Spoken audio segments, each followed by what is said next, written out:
పచ్చి చలిమిడి కోసం పిండి అయితే కలుపుకుంటున్నానండి.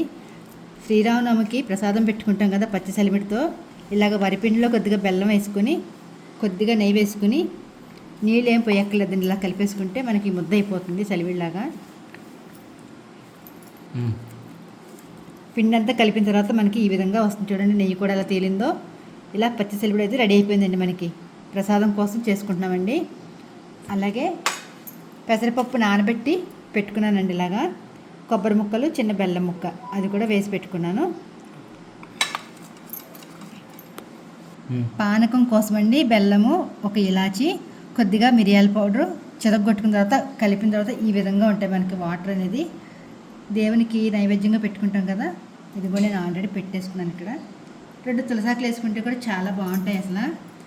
ఇదిగోండి కప్పుడు పిండితో చలిమిడి చేసేది చూసారు కదా.